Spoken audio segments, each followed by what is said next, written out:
there were certain things that I knew that they couldn't run, and we went a little bit more basic, but we were able to call enough to win the game. What about this week? I mean, without giving specifics.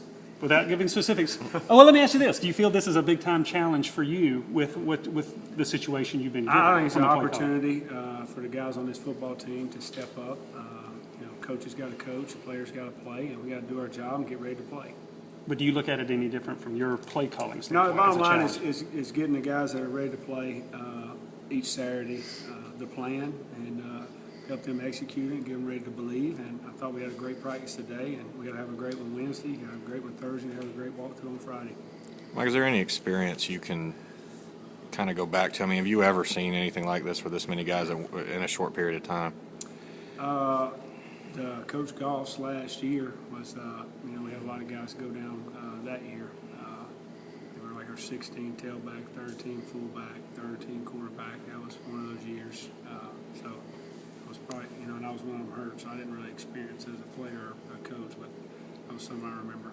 Does that ever, I guess when you have that many injuries, is that ever the thing where it kind of maybe messes with the psyche of a player? No, bottom line is you got to get ready to play each and every week. Guys out there practice, got to practice. Coaches got to get them ready, and because there's no excuses on Saturday. Nobody's gonna feel sorry for us.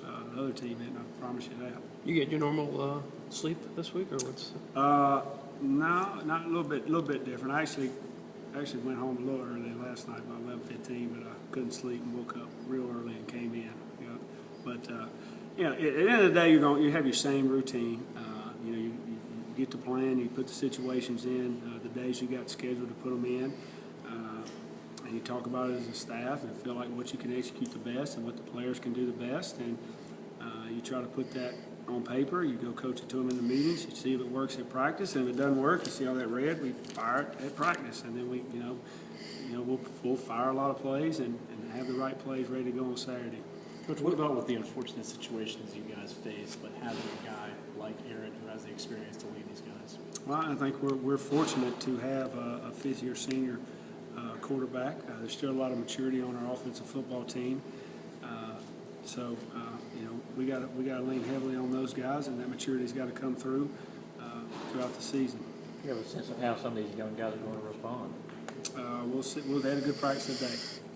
What about Missouri's defensive front? Seems like they're being very effective. They've done a nice job against the run. They pretty much try to make everything bounce outside and play a scheme where their perimeter and the corners have to make some tackles. But they do a lot of slanting, a lot of twisting, a lot of moving. So we got to be on top of our game up front and get the assignments right. It's going to be a big challenge. It was a little bit of a challenge for us last year when we played them. Didn't have really a lot of film to look at relative to what we might do offensively. Now we've got a little bit of stuff to fall back on because they've been in this league a little while.